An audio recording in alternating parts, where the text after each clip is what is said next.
मोहब्बत जो डरती हो मोहब्बत नहीं, अय्याशी गुनाह है। कौन कमबख्त है जो बर्दाश्त करने के लिए पीता है। दोस्तों, आज हम बात करेंगे हिंदी फिल्म जगत यानी बॉलीवुड में मैं तो बतौर पीता हूँ अभिनेता कि 50 साल तक राज करने वाले बस सांस मोहम्मद यूसुफ खान यानी दिलीप कुमार की। कहते हैं, किसी की तकदीर जब बदलने वाली होती है, उसकी किस्मत का दरवाजा खुलने वाला होता है, तो व्यक्ति खुद ब खुद मंजिल के पास पहुंच जाता है। मोहम्मद यूसुफ खान यानी दिलीप कुमार के साथ भी कुछ ऐसा ही हुआ। दोस्तों, दिलीप कुमार के जीवन का सुना अनसुना हर किस्सा आज आप जानेंगे अभी इसी वक्त। लेकिन इससे पहले आप जल्दी से हमारे चैनल को सब्सक्राइब कर लीजिए और बेल आइकन का बटन जरूर दबा दीजिए, ताकि हमारे आने वाले हर वीडियो की जानकारी आप तक पहुंच जाए।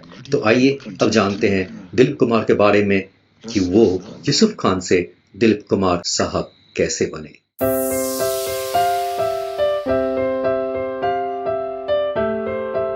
मोहम्मद यूसुफ खान का जन्म 11 दिसंबर 1922 को पेशावर पाकिस्तान में हुआ। उनके वालिद यानी उनके फादर लाला गुलाम सरवर जमींदार थे। फलों को बेचने का उनका कारोबार था। उनकी अम्मी यानी माँ का नाम था आयशा बानो। यूसुफ खान 11 भाई बहन थे। हाँ, यहाँ ये बात नोट करने जैसी है कि 11 भाई बहनों में यूसुफ खान सबसे खूबसूरत दिखते थे। चलिए, फिल्मी दुनिया में आने के लिए ऊपर वाले ने उन्हें खूबसूरती तो दे दी थी, लेकिन यूसुफ खान को अभी पेशावर पाकिस्तान से मुंबई का सफर तय करना बाकी था। हुआ यूं, यूसुफ के एक भाई की तबीयत इतनी खराब हुई कि उनके इलाज के लिए यूसुफ के अम्मी अब्बू को उसे लेकर मुंबई आना पड़ा। साल था 1930 का। भाई के इलाज की वजह से धीरे धीरे ये हुआ कि यूसुफ खान के पूरे परिवार को ही मुंबई आकर बस जाना पड़ा। यूसुफ खान के पिताजी मुंबई में फलों को बेचने का कारोबार करने लगे। यूसुफ खान का परिवार बड़ा होने की वजह से उनका बचपन और जवानी मिडिल क्लास की तरह ही गुजरी। वो पढ़ने में होशियार तो थे ही, वो अपने कॉलेज में बेस्ट फुटबॉल प्लेयर भी थे। कॉलेज की पढ़ाई पूरी करने के बाद यूसुफ अपने पिताजी को आर्थिक मदद करने के लिए मुंबई से पूना बिजनेस करने चले गए और वहां जाकर उन्होंने आर्मी कैंप में कैंटीन चलाने का कारोबार किया। कैंटीन का कॉन्ट्रैक्ट पूरा होने पर वो मुंबई आ गए थे। इस बीच यूसुफ के एक खास दोस्त उसे फिल्म अदाकारा देविका रानी से मिलवाने ले गए। उस जमाने की मशहूर अदाकारा देविका रानी बॉम्बे टॉकीज नाम की फिल्म बनाने वाली कंपनी की मालकिन भी थी। देविका रानी यूसुफ खान से पहली मुलाकात में ही बहुत इंप्रेस हुई, क्योंकि यूसुफ खान पढ़े लिखे नौजवान थे। उसकी अंग्रेजी व उर्दू जुबान बहुत ही अच्छी थी। देविका रानी ने यूसुफ खान को उनकी फिल्म ज्वार भाटा में बतौर अभिनेता काम करने की ऑफर दे दी। यूसुफ खान दिखने में भी खूबसूरत तो थे ही, और देविका रानी को उसके अंदर का छुपा हुआ कलाकार मानो दिख गया। और इस तरह साल 1944 में पाकिस्तान से आया एक आम लड़का फिल्म ज्वार भाटा से फिल्मी कलाकार बन गया। उसे यूसुफ खान से बना दिया गया दिलीप कुमार।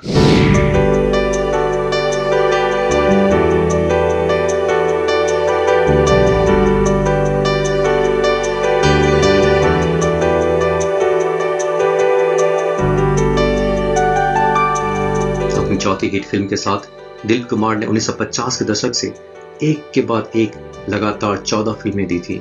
प्रतिमा, मिलन, जुगनू, घर की इज्जत, शहीद, मेला, अनोखा प्यार, नदिया के पार, शबनम, अंदाज, जोगन, आरजू और बाबुल। इन 14 फिल्मों से 1949 में राज कपूर और नरगिस के साथ आई उनकी फिल्म अंदाज ने तो एक नया कीर्तिमान ही बना दिया। यह फिल्म उस साल की सबसे बड़ी हिट फिल्म साबित हुई थी और इसी के साथ दिलीप कुमार हिंदी फिल्म जगत के कुछ सफल कलाकारों की लिस्ट में शामिल हो गए।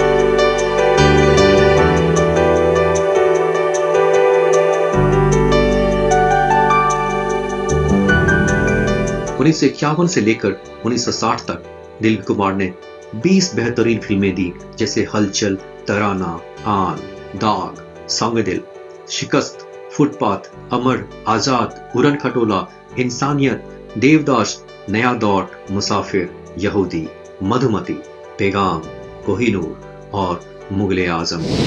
मुगले आजम ने इतना बड़ा कारोबार किया था कि 10 सालों तक उसका रिकॉर्ड कोई फिल्म नहीं तोड़ पाई थी। और इस तरह ट्रेजेडी किंग दिलीप कुमार 60 के दशक के अदाकारों में सबसे टॉप पर पहुंच गए। दोस्तों, ये तो हमने जान लिया और दुनिया ने मान लिया था कि दिलीप कुमार एक बेहतरीन अदाकार थे। उनकी निजी जिंदगी के बारे में जाने तो अपनी सफलता के दौर में उन्हें कई अदाकारों से लगाव हो गया था, जिनमें सबसे पहला नाम आता है वैजयंती माला का, उसके बाद कामिनी कौशल, वहीदा रहमान और मधुबाला। लेकिन जब उनके जीवन में सायरा बानो आई तो फिर वो उनके ही बन के रह गए। शादी के वक्त सायरा जी 22 साल के थे और दिलीप साहब 44 साल के। लेकिन यहाँ इस बात से इनकार नहीं किया जा सकता है कि आज 2020 में उनकी शादी को 54 साल बीत चुके हैं। सायरा बानो और दिलीप कुमार की जोड़ी कितनी सफल है, इसकी ये मिसाल काफी है। खैर, बात दिलीप कुमार की शादी को लेकर चल ही रही है तो यहाँ इस बात पर नजर डाल लें कि दिलीप कुमार ने सायरा जी के होते हुए अपनी दूसरी शादी 1980 में आसमां से की थी, लेकिन केवल 3 साल के रिश्ते के बाद उनके रिश्तों का अंत हो गया था। दोस्तों, अब बात करते हैं 70 के दशक की। 1961 से लेकर 1970 के बीच दिलीप कुमार के फिल्मी कैरियर की बात करें तो इस दशक में उनकी मात्र 10 फिल्में रिलीज हुई। कोहिनूर, गंगा जमुना, लीडर, दिल दिया दर्द लिया, परी, राम और श्याम, आदमी, साधु और शैतान, सगीना और गोपी। कहते हैं 70 का दशक भी दिलीप कुमार के लिए खुशियां लेकर ही आया। इस दशक में फिल्म गंगा जमुना से वो निर्माता भी बन गए थे। कहने में तो ये भी आता है कि दिलीप कुमार ने फिल्म राम और श्याम और फिल्म दिल दिया दर्द लिया में निर्देशन भी किया था। खैर, कुल मिलाकर केवल 10 फिल्में रिलीज होने के बावजूद भी उन्हें 1961 की फिल्म कोहिनूर के लिए, 1965 की लीडर के लिए और 1968 की फिल्म राम और श्याम में बेहतरीन अदाकारी के लिए एक बार फिर फिल्म फेयर अवार्ड से नवाजा गया था। इस 3 फिल्म फेयर अवार्ड के साथ दिलीप कुमार सबसे ज्यादा फिल्म फेयर अवार्ड लेने वाले पहले हीरो बन चुके थे। इतना ही नहीं, आने वाले सालों में सन 1983 में अमिताभ बच्चन के साथ उनकी फिल्म शक्ति के लिए भी एक बार फिर दिलीप कुमार को बेस्ट अदाकार का फिल्म फेयर अवार्ड से सम्मानित किया गया था। कहते हैं 8 फिल्म फेयर लेने वाले बॉलीवुड में वो पहले अदाकार हैं। इनका रिकॉर्ड आज तक कोई ब्रेक नहीं कर पाया है। 1971 से 1980 तक दिलीप कुमार की फिल्मों की बात करें तो इन 10 सालों में उनकी सिर्फ 5 फिल्में आई। दास्तान, अनोखा मिलन, कोशिश, फिर कब मिलोगी और बैराग। कहते हैं इस दशक में दिलीप कुमार का डाउनफॉल शुरू हो चुका था। 1976 में उनकी आखिरी फिल्म रिलीज हुई थी, बैराग। अपनी असफल फिल्मों को देखते हुए दिलीप कुमार ने फिल्मी संन्यास ले लिया।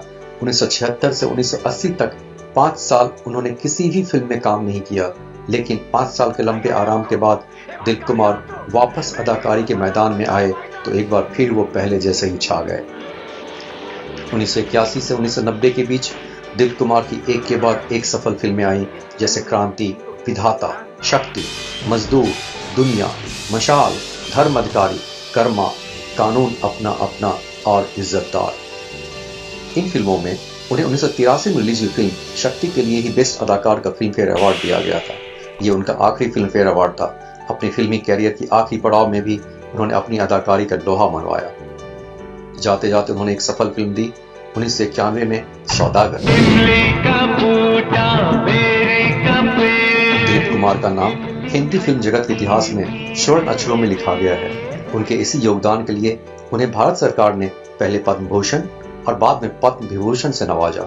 इतना ही नहीं, पाकिस्तान सरकार ने उन्हें निशान इम्तियाज नागरिक सम्मान से नवाजा और हमारी फिल्मी दुनिया ने उन्हें दादा साहब फाल्के अवार्ड से सम्मानित किया है। दिलीप साहब आज 2020 में 98 साल के हुए हैं।